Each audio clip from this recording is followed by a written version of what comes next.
আপনি কি রক্তশূন্যতায় ভুগছেন? তাহলে এই ভিডিওটি আপনার জন্য।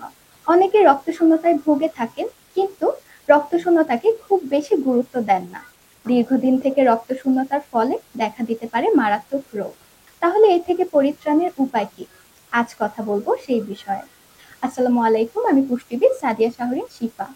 সাধারণত নারীদের দেহে হিমোগ্লোবিনের পরিমাণ 12 থেকে 15 গ্রাম পার ডেসিলিটার, পুরুষের দেহে হিমোগ্লোবিনের পরিমাণ 13 থেকে 17 গ্রাম পার ডেসিলিটার এবং শিশুদের দেহে হিমোগ্লোবিনের পরিমাণ 11 থেকে 16 গ্রাম পার ডেসিলিটারের কম থাকলে আমরা সেই অবস্থাকে রক্তশূন্যতা বলতে পারি। রক্তশূন্যতা থেকে পরিত্রাণের জন্য খুব বেশি আহামরি ডায়েটের দরকার নেই। সাধারণ খাদ্য তালিকায় কিছু পুষ্টি উপাদান যোগ করার মাধ্যমে এর সমাধান করা সম্ভব। রক্তশূন্যতা বিভিন্ন কারণে হতে পারে, যেমন দৈনন্দিন খাদ্য তালিকায় আয়রনের ঘাটতি, ভিটামিন B12 এর ঘাটতি, ভিটামিন সি এর ঘাটতি, এর পাশাপাশি ফলিক অ্যাসিডের ঘাটতির জন্য রক্তশূন্যতা দেখা দিতে পারে। একই সাথে মানবদেহে যে পরিমাণ রক্ত উৎপন্ন হচ্ছে সেই পরিমাণ লোহিত রক্তকণিকা যদি নির্দিষ্ট সময়ের আগেই ভেঙে যায় তাহলে রক্তশূন্যতা দেখা দিতে পারে।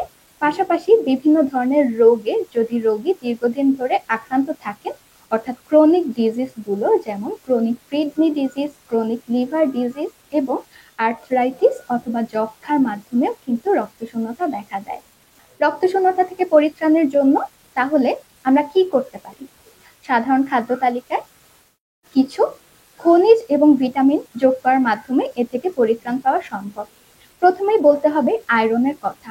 রক্তশূন্যতার সবচেয়ে কমন কারণ হচ্ছে আয়রনের ঘাটতি। আয়রন জাতীয় খাবার খাদ্য তালিকায় যোগ করার মাধ্যমে আয়রনের ঘাটতিজনিত রক্তশূন্যতা থেকে মুক্তি লাভ করা সম্ভব। আয়রন জাতীয় খাবারগুলো তাহলে কি কি? যদি আমরা এনিম্যাল সোর্সের কথা বলি, অর্থাৎ প্রাণীজ উৎস, তাহলে গরুর মাংস, খাসির মাংস অর্থাৎ যে কোনো ধরনের রেড মিট, কলিজা, মুরগির মাংস, ডিম এবং চিংড়ি সহ যে কোনো সামুদ্রিক মাছে কিন্তু পর্যাপ্ত পরিমাণে আয়রন পাওয়া যায়। একই সাথে যদি আমরা প্লান্ট বেসড সোর্স থেকে আয়রন গ্রহণ করতে চাই তাহলে পালং শাক, বিটরুট, টমেটো এবং বিভিন্ন ধরনের বাদাম, বীজ যেমন সূর্যমুখীর বীজ, মিষ্টি কুমড়ার বীজ, একই সাথে কিডনি বিনস বা রাজমা এবং মটরশুঁটিতেও পাওয়া যায় পর্যাপ্ত পরিমাণে আয়রন। এমনকি মিষ্টি আলু এবং ডালের মাধ্যমেও কিন্তু আয়রন আপনারা দৈনন্দিন খাদ্য তালিকায় যোগ করতে পারেন। যদি আপনি ফলের মাধ্যমে আয়রনের ঘাটতি পূরণ করতে চান তাহলে আপনাকে বেদানা, স্ট্রবেরি, তরমুজ এবং ব্লুবেরি জাতীয় ফলগুলো বেছে নিতে হবে। একই সাথে খেজুর এবং কিশমিশের মাধ্যমেও কিন্তু আপনি আপনার খাদ্য তালিকায় আয়রন যোগ করতে পারেন। রক্তশূন্যতা প্রতিরোধে আয়রনের পাশাপাশি আপনাকে গ্রহণ করতে হবে ভিটামিন সি। এটি খুবই গুরুত্বপূর্ণ, কারণ আয়রন অ্যাবসর্পশনে ভিটামিন সি অত্যন্ত গুরুত্বপূর্ণ ভূমিকা পালন করে। ভিটামিন সি যুক্ত ফলগুলো হচ্ছে কমলা, মাল্টা, মোসাম্বি, লেবু, পেয়ারা, আনারস ইত্যাদি ফলগুলো। আপনি যেদিন আয়রন জাতীয় খাবার গ্রহণ করবেন সেদিন অবশ্যই ভিটামিন সি যুক্ত একটি ফল গ্রহণ করতে হবে, তাহলে আপনি সবচেয়ে ভালো ফলাফল দেখতে পাবেন। এর আগেও আমি বলেছি যে ভিটামিন B12 এবং ফলিক অ্যাসিডের ঘাটতির মাধ্যমে রক্তশূন্যতা দেখা দেয়। ভিটামিন B12 এবং ফলিক অ্যাসিডের খাদ্য উৎসগুলো হচ্ছে ডিম, দুধ, মাংস এবং যে কোনো সবুজ শাকসবজি এবং বিটরুট।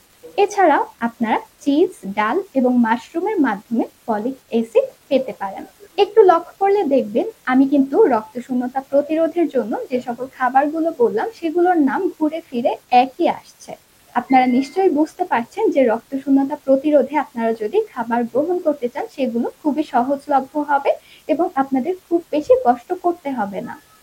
আমি আপনাদেরকে যে খাবারের নামগুলো বললাম সেগুলো থেকে দৈনন্দিন ডায়েটে 2 থেকে 3টি খাবার রাখার মাধ্যমে রক্তশূন্যতা থেকে মুক্তি লাভ করা সম্ভব।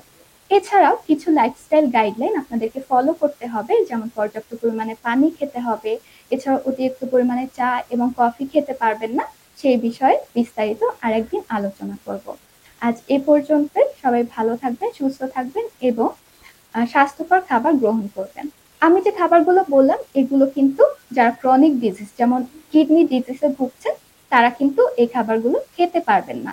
খাওয়ার আগে অবশ্যই একজন পুষ্টিবিদের পরামর্শ দরকার।